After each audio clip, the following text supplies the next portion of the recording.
یہ ان کے لوگ تھے اور یہ غلام ذہنی طور پر غلام لوگ، ایک کرپٹ ٹولہ ہے یہ. دوسرا اس کا جو انٹیریئر منسٹر ہے رانا ثناء اللہ، وہ ماڈل ٹاؤن کا قاتل ہے. وہ 14 افراد کے قتل اس کے خلاف کیسز ہے. 25 جون کو ان کے خلاف جو این ایف نے کیس بنایا تھا اس پہ بھی انہوں نے اس کے خلاف کارروائی ڈالنی تھی. اب انہوں نے جو کمیٹی بنائی، اچھی بات ہے، کر لے جی، کمیٹی بنا لے. میں تو الیکٹڈ چیف منسٹر ہوں، میں اپنے خیبر پختونخوا کی گورنمنٹ کی، اپنے عوام کی، یہ میری رسپانسبلٹی ہے کہ میں ان کو پروٹیکشن دے دوں. یہ ہر گورنمنٹ، ہر چیف منسٹر، ان کی کیبنٹ کی رسپانسبلٹی ہوتی ہے کہ وہ اپنے لوگوں کو تحفظ دے دیں. میں صرف ان سے یہ پوچھنا چاہتا ہوں کہ جب 25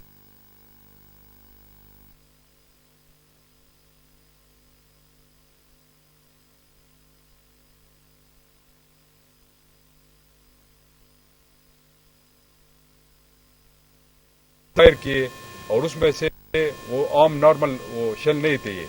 اچھا، جو ہمارے بچے تھے، جو فیملیز تھے، ان کے ساتھ انہوں نے کیا یہ سب آپ کے سامنے. اچھا، پھر انہوں نے کہا کہ یہ اسلام آباد نہیں آ سکیں گے. تو یہ اٹک کا جو ایریا، یہ تو پنجاب کا ہے. یہ ایک الیکٹڈ چیف منسٹر کو آپ رکواتے ہو، اس کے پاس کوئی اسلحہ نہیں ہے، کوئی اور چیز نہیں ہے اس کے پاس. یہ اس کا حق ہے کہ وہ جدھر بھی موومنٹ کر لے وہ کر سکتا ہے. تو میں صرف اس سے یہ پوچھنا چاہوں گا کہ ایک مجرم کو آپ لوگوں نے کمیٹی کا ہیڈ بنایا ہے اور آپ کی پوری کیبنٹ 60% ان پہ مقدمات ہے. ان کے اگر بیل آج ختم ہو جائے تو یہ سارے جیلوں میں جائیں گے، تو ان کی حکومت تو آٹومیٹکلی ختم ہو جائے گی. تو رانا ثناء اللہ ایک قاتل، وہ کمیٹی کو ہیڈ کرتا ہے. تو میں ان سے یہ کہوں گا کہ جو بھی آپ کو کرنا ہے وہ کر لے، آپ اپنا کام کر لے، اور جو میرا کام ہے، جو میں سمجھتا ہوں وہ میں کروں گا. اس کے علاوہ میں بھی سپریم کورٹ ان کے خلاف جا رہا ہوں. آج میری کیبنٹ میٹنگ تھی، میں نے اسپیشل کیبنٹ میٹنگ بلوائی تھی کہ ہم اس پہ ڈیٹیل ڈسکشن کر لیں. جو آرٹیکلز ہے، جس پہ فریلی موومنٹ ہے، جو ہمارا حق ہے، اس پہ انہوں نے قطعاً لگایا ہوا ہے اور یہ میرا آئینی حق ہے. اگر یہ آئین کو نہیں مانتے تو پھر تو ٹھیک ہے، پھر تو اگر یہ آئین کو نہیں فالو کرتے، نہیں مانتے، تو پھر میرے پاس اور بھی آپشن موجود ہے. اس کے علاوہ کل میری میٹنگ ہوگی، اس میں ہم یہ طے کریں گے کہ ہم نے سپریم کورٹ جانا ہے ان کے خلاف. کس طرح اس نے ایک الیکٹڈ چیف منسٹر کا راستہ روکا اور انہوں نے جو کام کیا ہے یہ بالکل غیر قانونی ہے. پاکستان کے ہر شہری کو آزادی حاصل ہے کہ وہ پاکستان میں فری موومنٹ کرے، اور آپ نے خود ایک پورے پاکستان کو بلاک کیا تھا، ہر جگہ آپ نے کنٹینر لگائے تھے. اچھا، مقدمات انہوں نے بنا دیا، میرے اوپر 3 FIR انہوں نے کاٹے ہوئے. جتنی بھی FIR آپ نے کاٹنے وہ کاٹ دے. محمود خان پیچھے نہیں ہٹے گا. میں عمران خان کا ایک ادنیٰ سپاہی اور خیبر پختونخوا کے لوگوں کے حقوق کا پاسدار. یہ میرا کام ہے، یہ میں ہر حال میں کروں گا، لیکن ہم اس کے مطابق اپنا کام کریں گے، آئین کے مطابق. میں آئین کو بالکل مانتا ہوں اور اس آئین کے تحت میں الیکٹڈ چیف منسٹر ہوں اور میں نے اس آئین کے تحت حلف اٹھایا ہے. اور یہ جو ہے، یہ چھوٹ چکٹے، امریکہ کے غلام، یہ چمچے، یہ پالش بوٹ، یہ سب آپ کو پتہ ہے کہ یہ کس طرح کے لوگ ہیں. امیر مقام کی جانب سے الزام عائد کیا گیا ہے کہ آپ واٹا اور سویڈن سے فنڈ جو ہے نا وہ نکالے. اس سلسلے میں دیکھیں، پہلی بات یہ ہے کہ اب الحمدللہ امیر مقام دیکھیں میں اب امیر مقام میرے لیول کا لیڈر نہیں رہا. اس کو جواب دے گا عزیز اللہ گران، اس نے جواب دیا ہے. کل یہ فضل حکیم یہ بیٹھ کے جواب ان کو دے گا. لیکن میں صرف ایک بات بتانا چاہتا ہوں، میری جو سیاسی زندگی ہے نا، 1999 میں نے MSc آنرس کی ایگریکلچر یونیورسٹی سے. میں فارغ ہوا تو 2000 سے میں نے پالیٹکس شروع کی اور میں لوکل پالیٹکس کرتا رہا. 2005 میں الیکٹڈ ناظم الیکٹڈ ہوا، آپ سب کو پتہ ہے. اور اس کے بعد مجھے جب آلریڈی میں ایک پارٹی جوائن کرنا چاہتا تھا، جب دیکھا عمران خان ایک سچا لیڈر تھا، ایک محبوتاً لیڈر ہے، تو میں نے، اور پاک صاف لیڈر ہے، پاک دامن ہے، میں نے پارٹی جوائن کیا. الحمدللہ پھر وہ کہتے ہیں نا، یہ لوگ اقتدار کے پیچھے بھاگتے ہیں. میں وہی انسان ہوں، اللہ کے فضل و کرم سے اقتدار میرے پیچھے بھاگتا ہے. یہ جو میرے سیاسی زندگی آپ دیکھ لیں نا، تو اس طرح میرے ساتھ ہوا ہے. میرے ماں باپ کی دعا ہے، میرے لوگوں کی دعا ہے، یہ سب میرے ساتھ ہے. اللہ کا فضل و کرم ہے. یہ جو بندہ ہے، میں پیر سے کہہ رہا ہوں، سواتیوں سن لو، یہ سوات کا دشمن ہے. میں پھر سے کہہ رہا ہوں، یہ سوات کا دشمن ہے. آپ کہیں گے کہ کیوں دشمن ہے؟ اب جو اس کا تعلق شانگلہ سے ہے، شانگلہ کے لوگوں نے بھی اس کو فارغ کر دیا ہے. آپ جائے، یہ جو آپ کے بلدیاتی انتخابات ہو گئے، اس کو فارغ کر دیا گیا ہے. ان کو پتہ چلا ہے کہ یہ تو کوئی لیڈر نہیں ہے. یہ تو پیسے لاتا ہے, ٹھیکیدار ہے, کنٹریکٹر, یہ تو کمانے والا بندہ ہے, یہ تو کماتا ہے. اگر آج اس کو 2 ارب روپے کا پیکج ملا ہے تو یہ آپ دیکھ لیں گے, یہ میں پوچھوں گا ان سے کہ کہاں یہ پیسے لگانے ہیں تم نے اور کدھر آپ نے یہ پیسے لگائے ہیں. میرے سارے ڈپارٹمنٹ میں جتنے بھی ادارے پروونشل گورنمنٹ اس کو مانیٹر کریں گے ہم. اس طرح میں اس کو بھاگنے نہیں دوں گا. یہ وہ پرانے وقت نہیں ہے کہ تم پیسے جیب میں ڈالو. 16 کروڑ روپے اس سے NHA نے ریکوری کیے. اچھا, جو مدم جبا کا روڈ ہے وہ پتہ ہے نا آپ کو کہ اس نے اس کے ساتھ کیا کیا تھا. پھر اس کے ٹینڈر کو ہم نے منسوخ کر دیا اور پھر وہ عدالت چلے گیا. عدالت میں ہم نے کیس جیتا. اس وقت میں اسپورٹس منسٹر تھا, ٹورزم. یہ سب میرے سامنے ہوئے. تو یہ ٹھیکیدار, پھر آپ سوات یونیورسٹی کے حالات دیکھ لیں, کوئی بلڈنگ نہیں بن پا رہا تھا. 33 لاکھ روپے پر منتھ وہ پرائیویٹ بلڈنگ میں یونیورسٹی لوگوں کو, بچوں کو پڑھا رہے تھے. تو یہ تو سارے ڈرامہ باز ہے. پھر اس کے زور زبردستی ان کے ٹینڈر منسوخ کروائے. آج الحمدللہ بہت سے بچے جو ہے بہت سے ڈپارٹمنٹ سوات یونیورسٹی شفٹ ہو چکے ہیں. اور میں نے کہا یہ اب بھی ٹھیکیدار ہے, اس کا بیٹا ٹھیکیدار ہے, میادم روڈ اس کے پاس ہے. یہ جو سچل ہے نا, یہ جو آپ کے ایک منٹ, یہ جو کیا یہ NHA والا, اس کے ساتھ بھی یہ پارٹنر ہے. اور یہ جو الزام لگاتے ہیں کہ یہ نہیں ان سے ہو پا رہے تھے, یہ بہت سے پہلے سے ٹینڈر لگ چکا تھا اور یہ ٹھیکیدار تھا, یہ نہیں کر رہا تھا. اب یہ بھی ہماری وہ ہے. اور دوسرا یہ جو روڈ کے حوالے سے بات کر رہے ہیں, یہ جو روڈ بنی ہے چکدرا ٹو کالام, یہ بیسیکلی سعودیہ ایڈ تھا اور یہ پروونشل ڈیزاسٹر مینجمنٹ پارسا کے ساتھ جو ہماری اتھارٹی ہے اس کے پاس یہ فنڈز تھے. صرف ایگزیکٹو ایجنسی NHA تھی. تو یہ آپ سب کو پتا ہونا چاہیے. اور اس کے علاوہ محمود خان ناب کے ساتھ جھوٹ بولے گا کیونکہ میرا تعلق اس مٹی سے ہے. میں دوبارہ اپنی مٹی میں آؤں گا. دوبارہ جب چیف منسٹری ختم ہو جائے گی تو میرے پاس ایک چادر ہوگا اور آپ مجھے ماندور میں پائیں گے انشاءاللہ. میں اپنے لوگوں کے ساتھ ادھر بیٹھوں گا. میرے نہ کوئی محلات ہیں ان کی طرح, اور ان سے میں یہ پوچھوں گا کہ ذرا بتائیں ان کے محلات کدھر سے آ گئے. ذرا بیک پہ چلا جائے. میں کسی بھی ذاتی وار نہیں کرنا چاہتا, لیکن ذرا وہ ریورس کر لے نا, وہ زوم کر لے. جب جس طرح کیمرہ زوم کر لیتے ہیں نا, تو وہ کر لے کہ پہلے کیا ان کے حالات تھے اور اب کیا حالات ہے. ذرا یہ بتا دے کہ یہ کس طرح یہ حالات بن گیا. آخری بات, پھر آپ اثر بات کر لیں. یہ پہلے مشرف کا بھائی تھا, جماعت اسلامی کی ٹکٹ پہ یہ الیکشن لڑا, پھر بگوڑا بنا, یہ مشرف کی گود میں بیٹھ گیا, اس کا بھائی بن گیا. اس کے بعد جب اس کو پتہ چلا کہ مشرف صاحب ادھر سے چلے گئے تو اب یہ ان چوروں کے ساتھ بیٹھ گئے. دیکھیں بات سن لیں, جو چور ہوگا وہ چوروں کی پارٹی میں جائے گا اور جو صحیح ہوگا وہ صحیح لوگوں کی پارٹی میں جائے گا. جی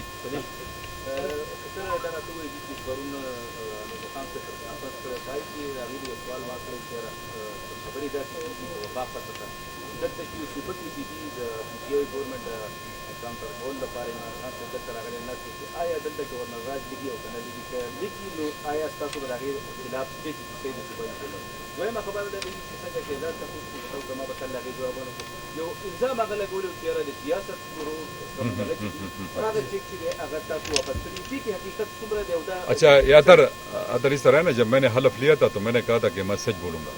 ٹھیک ہے, اور الحمدللہ میں کبھی جھوٹ بولتا نہیں, کیونکہ جھوٹ سامنے ضرور آتا ہے, اس میں کوئی دوسری رائے نہیں. ایک نہ ایک دن یہ سچائی سامنے آ جاتی ہے. نمبر 1, جو عمران خان کے حوالے سے انہوں نے بات کی, عمران خان اگر پشاور میں ہے تو پشاور میں اس کی حکومت ہے, عمران خان کی پارٹی کی حکومت ہے. دوسری یہ بات ہے کہ میرے پاس 2/3 اکثریت ہے, تو گورنر تو کسی صورت بھی نہیں لگے گا. اگر یہ لگا بھی دیں گے تو عدالتیں موجود ہے, اس کو ہم اڑا دیں گے, کوئی ایشو نہیں. الحمدللہ میں الیکشن کو دیکھ رہا ہوں, انشاءاللہ اسی سال الیکشن ہوں گے. یہ اتنے جلدی ٹکنے والے نہیں, ان کے پاس کوئی پالیسی نہیں ہے. آپ پیٹرول کی قیمت کو دیکھ لیں, آپ اپنے جتنی بھی آپ کا فوڈ باسکٹ ہے اس کو دیکھ لیں, اس کی قیمتیں آسمان پہ چل رہی ہے. ہم لوگوں کو ہیلتھ انشورنس دے رہے تھے, ہم احساس پروگرام لوگوں کو ان میں پیسے دے رہے تھے, ان کو لوگوں کو سپورٹ دے رہے تھے. ان کے آنے کے بعد یہ ساری چیزیں ختم ہو گئی ہے فیڈرل گورنمنٹ میں. اچھا, جو جتنی بھی لوگوں کے لیے پروگرام تھے, سافٹ پروگرام تھے آپ کہہ سکتے ہیں, لوگ ڈائریکٹلی جو انویسٹمنٹ تھی وہ سارے انہوں نے اڑا دیے. اب SDGs میں انہوں نے پیسے ٹرانسفر کر دیے, اور یہ جو ان کے چور ہے یہ ان کو پیسے دیں گے, آدھے پیسے یہ جیب میں ڈالیں گے اور باقی پتہ نہیں کسی کو یہ پلاسٹک پائپ دیں گے. لیکن ہم اس کو مانیٹر کریں گے, میں خود اس کو مانیٹر کروں گا. دوسری بات, میں آپ کی کوشچن پہ آتا ہوں. 64 جب مجھے حکومت ملی ہائے تو یہاں پر 16 کروڑ روپے لیپسڈ ہوئے تھے, جو مٹا کی طرف پائپ لائن جا رہی تھی, جو خواجہ خیلہ کی طرف جا رہی تھی, سلام پور کی طرف جا رہی تھی. تو 16 کروڑ روپے میں نے پروونشل کٹی سے فیڈرل گورنمنٹ کو دے دیے, اور وہ اسکیمیں میں نے شروع کروا دی اور الحمدللہ وہ کمپلیٹ ہو چکے ہیں۔ اس کے بعد پھر میں نے سروے کرائی کالام تک، ملم جابا تک، یہ بریکوٹ تک، یہ پورا علاقہ پورے سوات کے لیے جو علاقے سوئے گیس سے محروم تھے ان کے لیے میں نے سروے کروائی، اور اس پہ پروونشل گورنمنٹ کے 64 کروڑ روپے میں نے اپنا حصہ ڈلوایا۔ جب یہ چور آئے میں نے وہ پیسے ٹرانسفر کرائے واپس ادھر پڑے ہوئے، جب یہ چور چلے جائیں گے آلریڈی آپ کی اسکیمیں اپروڈ ہے، وہ 64 کروڑ روپے میں جو پروونشل کٹی سے میں اس کو دے دوں گا واپس ہے، کیونکہ انہوں نے تو جو 20 کروڑ روپے کا اسکیم تھا منگورا کی لو پریشر کے لیے اس کو بھی یہ سٹاپ کر چکے ہیں۔ وہ اس دن سارے پروجیکٹ لوگ بھاگ گئے تھے ادھر سے، تو ادھر تو میں نے افتتاح کی نا، وہ بورڈ میرا لگا ہوا ہے، تو یہ تو سوات کا دشمن ہے۔ اچھا جتنے بھی پروونشل گورنمنٹ کے پیسے ہیں، فار ایگزامپل ایک ایم پی نے میں نے اپنے حلقے کے لیے الیکٹریفیکیشن میں فنڈز جمع کروا دیے، صوبائی گورنمنٹ کے پیسے، اس نے ان سے کہا ہے کہ آپ نے یہ ٹرانسفارمر اور یہ ان کو نہیں دینے، تو یہ آپ یہ دیکھ لے، تو اس بندے پہ تو کوئی میں اس پہ کوئی یقین نہیں کر سکتا۔ تو اس لیے میں اپنے سواتیوں سے دوبارہ کہنا چاہوں گا کہ اگر ہم نے اس سوات کی مشہری کرنی ہے نا تو ہم اپنے آپس میں بیٹھ کے کریں گے، کوئی باہر سے بندہ سوات کے لوگوں پہ مسلط نہیں ہوگا، حکومت نہیں کرے گا۔ پہلے یہ ذرا شانگلہ جائے واپس اپنے علاقے میں، لوگ اس کو وہ جوتے ماریں گے۔ اور یہ آپ نے دیکھا جو بلدیاتی انتخابات ہیں، کل میں شانگلہ جا رہا ہوں، ادھر بھی اس کو جواب دوں گا انشاءاللہ۔ خان صاحب میرے ساتھ ہوں گے، جلسہ ہے وہاں پہ، تو میں صرف یہ کہنا چاہتا ہوں کہ الزام لگاؤ لیکن پھر آپ کے پاس اس کے، میں نے کلیئرلی بتا دیا 64 کروڑ روپے تھے، میں نے واپس کر دیے، پڑے ہوئے، جب ان چوروں کی حکومت چلی جائے گی اسکیمیں موجود ہیں، میں دوبارہ اس میں ڈال کے دوبارہ آپ کی اسکیمیں شروع ہو جائیں گی۔ یہ تو اسکیمیں کرواتے نہیں ہے، یہ تو لوگوں کو بس ایک چیز ڈال دیتے ہیں، ایک پائپ یہ اسپریڈ کر دیتے ہیں ڈفرینٹ جگہوں پہ، اور پھر کام نہیں کرواتے۔ اب دیکھ لیجیے یہ بالکل نہیں کراتے، اور یہ ساری اسکیمیں اپروڈ ہے، کمیٹی کی اپروول آ چکی ہے۔ صرف یہ تھا کہ چونکہ آخر میں فیڈرل گورنمنٹ اس پہ پابندی لگائی تھی تاکہ اس کو ایک اسٹریم لائن کر لے، صرف وہی تھا۔ 64 کروڑ روپے تھے، میں نے واپس کر دیے تھے، اس لیے کہ ان کے ہاتھ ان لگے جو پہلے ان کو یہ صرف بتا دے کہ یہ جو ہم نے آلریڈی الیکٹریفیکیشن کے حوالے سے ان کو پیسے دیے ہیں تو اس پہ یہ کیوں پابندی لگا رہے ہو؟ تو میرے پیسے پروونشل گورنمنٹ کے پیسے لوگوں کے لیے ہم نے دیے، تو انشاءاللہ وہ بھی نہیں کر سکے گا۔ اب جو فیڈرل سے پیسے آئے تھے جو ایس ڈی جیز کے ہمارے ایم این ایس کے تھے، اس پہ بھی انہوں نے کہا ہے کہ آپ نہ کریں، لیٹر نہیں لکھا ہے، وربلی لکھا ہے۔ میں نے چیف ایگزیکٹو کو اور پی ڈی اس کو بلایا تو اس نے کہا کہ سر کے حالات یہ ہے، انہوں نے یہ کام کیا ہوا ہے۔ اچھا یہ ان کے حالات ہے، تو میں یہ چاہوں گا کہ اپنے سواتیوں سے دوبارہ یہ کہوں گا کہ اگر ہم نے یہاں پر حکمرانی کرنی ہے نا تو ہم سوات کے لوگ کریں، سوات سے جو بھی بندہ ہے، غریب ہو جو بھی ہو، وہ آئے اور اس میں کیپیسٹی ہو، اس سوات کو لیڈ کر سکتا ہے، میں سب سے پہلے اس کے پیچھے جاؤں گا۔ اور یہ میں اور بھی اس کو، یہ اتنا جھوٹا آدمی ہے، یہ لنڈئی مٹا میں ایک پروگرام میں الیکشن میں بیٹھ کے بات کر رہا تھا کہ سواتیوں سن لو، تم لوگوں میں تو اس کی اہلیت نہیں تھی ایک سینٹ کی کہ آپ کو وہ ایک سینیٹر بنا دیتے۔ ملکنڈ سے ایک سینیٹر آیا تھا، اس وقت وہ فدا تھا، تو ملکنڈ حصے میں ایک ہی وہ سیٹ آئی تھی تو اس کو مل گئی۔ اچھا اب یہ کہہ رہا تھا کہ آپ نے تو یہ نہیں تھے، مطلب اشارہ میری طرف تھا کہ ایک سے، اس وقت میں ملکنڈ ریجن کا پریزیڈنٹ تھا، سوات سے میرا تعلق تھا، منسٹر تھا، کیبنٹ منسٹر تھا، تو یہ میری طرف اشارہ کر رہا تھا اور کہہ رہا تھا کہ اگر سوات سے کوئی بندہ اس منصب پہ فائز ہو جائے گا تو میں اس کے پیچھے جاؤں۔ ویڈیو موجود ہے آپ کے پاس، ہے کہ نہیں؟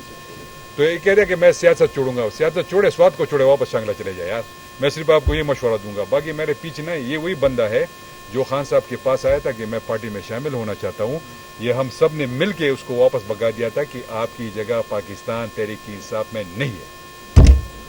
صاحب بڑی ڈیٹیل سے اپنے بات کی، کل رانا ثناء اللہ صاحب کے ایک اور بیان آیا تھا کہ لاسٹ دفعہ میں نے کچھ گزارا کیا تو اس دفعہ ہم میں ان کو اٹک کے اس پر نہیں آنے دوں گا، اور انہوں نے دھمکی دی ہے، تو کیا اس دفعہ کی کیا اسٹریٹجی ہوگی؟ دوبارہ پوری طاقت سے جائیں گے، کیا کریں گے آپ کے ساتھ؟ وہ ایک سوال بھی ہے میرا کہ اگر مطلب کوئی مفاہمت کی اگر کوئی گنجائش بنتی ہے، کیونکہ اگر ہم دیکھیں تو اس وقت پاکستان کی جو معیشت ہے وہ بالکل خستحال ہے، ڈالر اوپر ہے، معیشت مہنگائی مسلسل بڑھ رہی ہے، تو آپ یہ بتائیں کہ اگر کوئی مفاہمت کی کوئی شکل نکلتی ہے تو آپ اس کے لیے تیار ہیں؟ دیکھیں، ایک جو آپ نے بات کی اس کے بعد پھر میں اس کے بعد محبوب کی بات پہ آ جاؤں گا۔ ان کے اپنے وہ جو وزیر کیا خزانہ ہے مفتاح اسماعیل، اس نے خود سٹیٹمنٹ جاری کی کہ اب ہم پہ کوئی یقین نہیں کرتا، تو آپ کی بات بالکل ٹھیک ہے. معیشت دن بدن نیچے جا رہی ہے. خدا نخواستہ موڈ ڈیفالٹ نہ ہو, نمبر 1. باقی جو محبوب نے بات کی کہ وہ کہہ رہے مفاہمت کی آپ نے بات کی, دیکھیے ہم پولیٹیکل لوگ ہیں اور بات چیت کا دروازہ کوئی نہیں. وہ جب جنگ بھی جاری ہوتی ہے تو اس میں آپ آپ کے معاملات چڑھتے ہیں, بات چیت اس میں ہوتی رہتی ہے, اس میں کوئی دوسرا نہیں ہے. بالکل ہم پولیٹیکل لوگ ہیں, ہم کوئی عسکری ونگ نہیں ہے. نہ پاکستان تحریک انصاف کے پاس کوئی عسکری ونگ ہے جو دوسروں کے ساتھ تھا. اب میں آتا ہوں محبوب کے بات پہ کہ انہوں نے کہا کہ ہم اس طرح کریں گے اور وہ کریں گے. دیکھیں جب ان کی حکومت ہوگی تو تب انشاءاللہ وہ کریں گے, ٹھیک ہے نا. تب رانا ثناء اللہ صاحب جو ہے وہ تب وہ کریں گے کہ ہمارے ساتھ اور بھی وہ سختی کر لے. لیکن ہم اس وقت بھی خالی ہاتھ گئے تھے, اس دفعہ بھی خالی ہاتھ جائیں گے. جو میری فورس ہے P T I Pakistan Tehreek Insaf کی یوتھ, جو ہمارے ہے آئی ایس ایف کے ہے, مدر ونگ ہے, خیبر پختونخوا کے لوگ ہیں جو عمران خان کے ساتھ کھڑے ہیں, محبت کرتے ہیں ان کے ساتھ. اور اس دفعہ بھی سب سے بڑا قافلہ سوات سے گئے. جو رپورٹ سے سب سے زیادہ لوگ سوات سے گئے, پھر ملکنڈ سے گئے, اس کے بعد دوسرے اضلاع کا نمبر آتا ہے. تو میں اپنے لوگوں کا مشکور ہوں. جب بلدیاتی انتخابات ہوتے ہیں یہ پاکستان تحریک انصاف کو سپورٹ کرتے ہیں, جب دھرنا ہوتا ہے یہ ہمارے ساتھ آتے ہیں. تو انشاءاللہ وہ تو وقت بتائے گا. وہ ایک کہاوت ہے نا کہ جو گرجتے ہیں وہ برستے نہیں, جو برستے ہیں وہ گرجتے نہیں. Thank you so much.